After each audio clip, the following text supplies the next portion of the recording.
দর্শক, গতকাল রাতের ন্যায় আজকে সকালেও কিন্তু ভাঙচুর চালানো হচ্ছে ধানমন্ডি 32-এ। ঠিক সেটি আপনাদেরকে সরাসরি দৈনিক ইত্তেফাকের মাধ্যমে দেখানোর চেষ্টা করছিলাম, এবং একটু আগেও কিন্তু আমরা ঠিক দেখিয়েছি যে এই বাড়িটির এক পাশ কিন্তু প্রায় ভেঙে ফেলা হয়েছে এবং প্রায় সব জায়গায় ভাঙা হলেও এখন ঠিক সামনের দিকে চলে এসেছে এবং ভেঙে ফেলা হচ্ছে। আপনাদেরকে জানিয়ে রাখি যে জনতা আবারও বিক্ষুব্ধ হয়েছে গতকাল রাতে যখন ইনকিলাব মঞ্চের মুখপাত্র জনাব শরীফ ওসমান হাদির মৃত্যুর সংবাদ এসেছে। ঠিক সে সময় বাংলাদেশের বিভিন্ন জায়গায়, বিভিন্ন জেলায়, উপজেলায় ফেসে উঠেছে মানুষ। কি কারণে এমন হত্যাকাণ্ড চালানো হয়েছে এবং কি কারণে ওসমান হাদির উপর দুর্বৃত্তরা হামলা করেছে, এখনও তার আসামিকে গ্রেফতার করতে পারে না আইনশৃঙ্খলা বাহিনী, সেটিকে কেন্দ্র করেই কিন্তু জনতা বিক্ষুব্ধ হয়ে ওঠে। এবং সেই সাথে গতকাল বিভিন্ন জায়গায় তারা বিক্ষোভ মিছিল করে। সেই সাথে আমরা দেখেছি বিভিন্ন রাজনৈতিক দল থেকেও কিন্তু এই বিক্ষোভ মিছিল তারা করেছে। সেই সাথে ধানমন্ডি বাড়িটিতে ঠিক রাত্রেবেলা বিক্ষুব্ধ জনতা আসে এবং ভাঙচুর চালায়। এবং আজকে সকাল থেকে যেটি আমরা লক্ষ্য করেছি যে এখন পর্যন্ত কিন্তু সে ভাঙচুর চলমান রয়েছে। তারা নারায়ে তাকবীর, বিভিন্ন স্লোগান দিয়ে কিন্তু তারা এই ভাঙচুর চলমান রেখেছে। একটু আগেই দেখেছি হাতের বাম পাশে একটি জায়গায় ঠিক তারা ভেঙে ফেলেছিল এবং এখনও কিন্তু সে ভাঙচুর চলছে। এখানে উপস্থিত আমরা অনেকের সঙ্গেই কথা বলেছি, তারা যেমনটি জানিয়েছে তারা এই ধানমন্ডি 32 ভেঙে না ফেলা পর্যন্ত, সম্পূর্ণ ভেঙে না ফেলা পর্যন্ত তারা এই ভাঙচুর চলমান রাখবে। আপনাদেরকে আরও জানিয়ে রাখতে চাই যে শরীফ ওসমান হাদির উপর গত জুম্মায় কিন্তু তার জুম্মার নামাজ পর দুর্বৃত্তরা তাকে গুলি করে হত্যা চেষ্টা করে এবং পরবর্তীতে তাকে সেখান থেকে ঢাকা মেডিকেল কলেজ হাসপাতালে ভর্তি করা হয়। সেখানে তার অবস্থা গুরুতর হলে সেখান থেকে এভার কেয়ার হাসপাতালে নিলে সেখান থেকেও তাকে উন্নত চিকিৎসার জন্য বিদেশে নেওয়া হয়। কিন্তু সেখানে গতকাল রাত ঠিক বাংলাদেশ টাইম 9টা 40 তার মৃত্যুর খবর আসে এবং পরবর্তীতে দেশের মানুষের মধ্যে কিন্তু এক প্রকার ক্ষোভ দেখা দেয়। সেটিকে কেন্দ্র করেই কিন্তু আমরা দেখেছি যে গতকাল দুটি সংবাদ মাধ্যম অফিসেও কিন্তু কে বা কাহারা কিন্তু হামলা চালিয়েছে। সেই সাথে ধানমন্ডি 32-এও গতকাল রাতে বিক্ষুব্ধ জনতারা এসেছে এবং হামলা চালিয়েছে এবং আজকেও আমরা যেমনটি দেখছি যে এখন পর্যন্ত কিন্তু এই ভাঙচুর চলমান রয়েছে।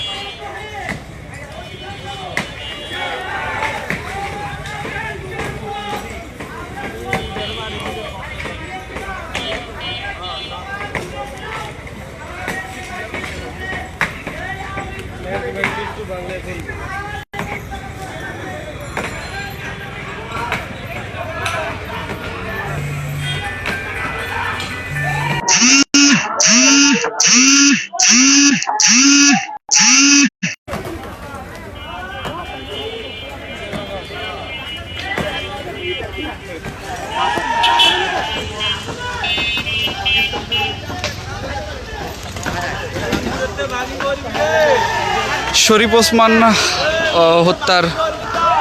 হত্যাকারীকে দ্রুত যেন গ্রেফতার করা হয় সেই বিষয়ে কিন্তু তারা অনেকেই জানাচ্ছিলেন যে দ্রুত তাকে গ্রেফতার করে আইনের আওতায় নিয়ে এসে কঠোরতম শাস্তি দেওয়া হয়। দর্শক, এই মুহূর্তে যেমনটি দেখছেন ধানমন্ডি 32-এর এই বাড়িটি সম্পূর্ণ ভেঙে ফেলা হচ্ছে। তারা জানিয়েছে যে সম্পূর্ণভাবে সে বাড়িটি তারা ভেঙে ফেলবে, তারপরে এখান থেকে তারা স্থান ত্যাগ করবে। আমরা দেখেছি যে গতকাল রাতে অনেকে এসেছিলেন এবং আজকে সকাল থেকে কিছু সংখ্যক বিক্ষুব্ধ জনতা আমরা এখানে লক্ষ্য করছি, তারাই ভাঙচুর চালাচ্ছে।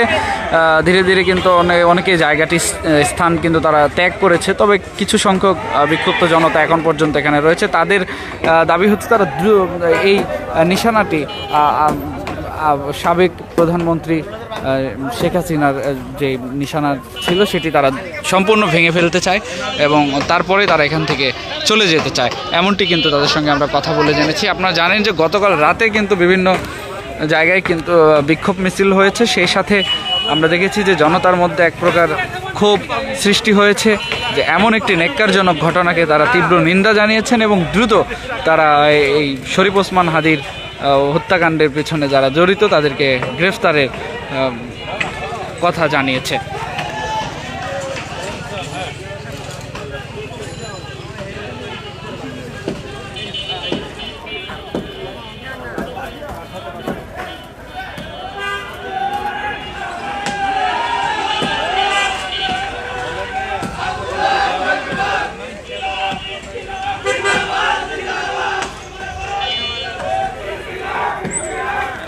দর্শক, আপনারা যেমনটি জানেন যে ক্ষমতাচ্যুত সাবেক প্রধানমন্ত্রী এবং যেমন জানেন আপনারা যে এই ফ্যাসিস্ট যারা রয়েছিল তাদের যে নিশানা রয়েছে তারা এটি পুরোপুরিভাবে ভেঙে ফেলতে চায় এবং তারা চায় যে নিশানাটা এখান থেকে মুছে দিতে, তারপরে এখান থেকে তারা চলে যেতে চায়।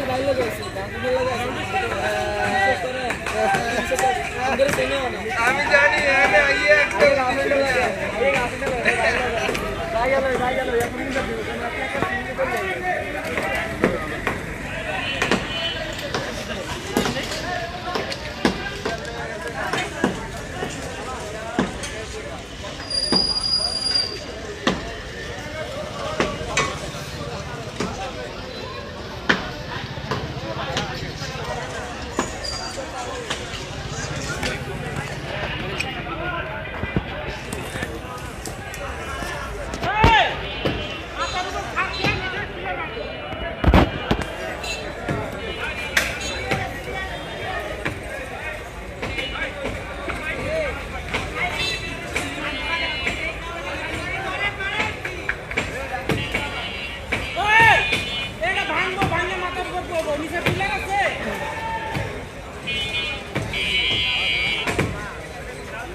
দর্শক, এই মুহূর্তে যেমনটি দেখছেন যে ক্ষমতাচ্যুত প্রধানমন্ত্রীর যে ধানমন্ডিতে যে বাড়ি রয়েছিল সেটি কিন্তু ভেঙে ফেলা হচ্ছে।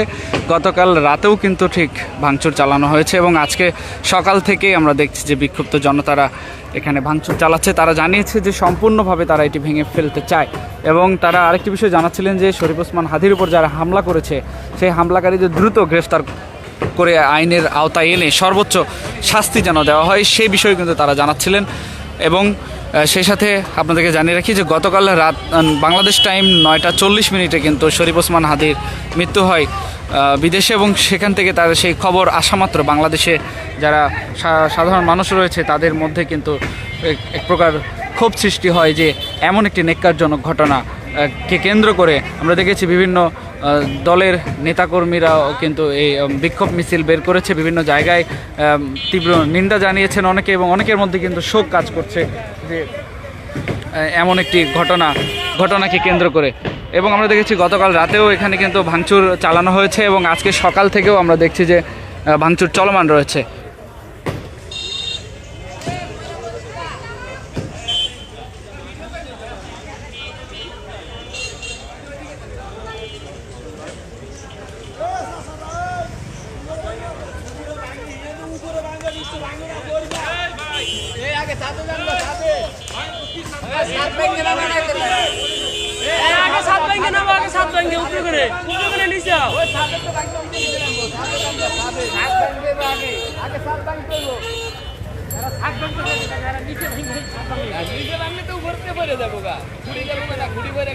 এই জিনিসটা পুরো আলগা হয়ে গেছে। এই যে কোনাটা ভাঙলে এই কোনাটা ভাঙলে অটোমেটিক এমনি আলগা হয়ে যাবে।